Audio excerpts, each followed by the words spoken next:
Ekwulepu TV, onye na-akpọ? Ọchakamaka, good evening. Ewo, nne m, good evening, o. Kedu ka ime? Ọ dị mma. Ọcha biko, o nwere ife m sị ka m jụọ gị. Hei, nne m, ngwa jụọ m, o. Ọcha, o nwecha ka arụ si eme m. Hịa, na o nwere ka arụ si eme gị? Ọ na-eme ka gịnị? Mgbe ọbụla m pụtara ụtụtụ, arụ m niile na-eme m ka ọcha amaghị m ife m ga-abịa, kama ọ na-emecha m ka nracha swiiti. Ọ na-eme gị ka ịracha swiiti? Hịa! Ọcha, agwa m draiva anyị, ọ sị m don't worry, na ya ga-akọwara m ife na-eme m swiiti n'arụ ma chi jie. Draiva?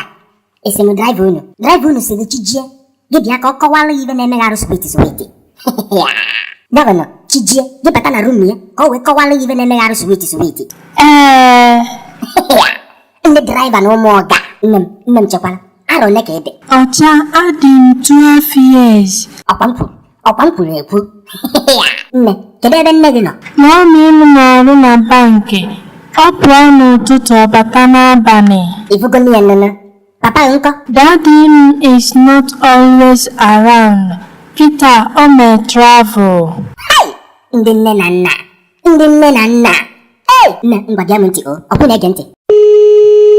Ya, fon aka ọtụwa nọ. Mba, chere ka m kpọọ gị. Mma akpọ gị na nke. Thank you for calling. Hey! Ọ bụrụ na fon ajụ ịkọnetị. Hey! Draiva akụziela na nwa ive o. Hey! Draiva liebe nne ebu na nne gị na-akpọ atụrụ. Hey!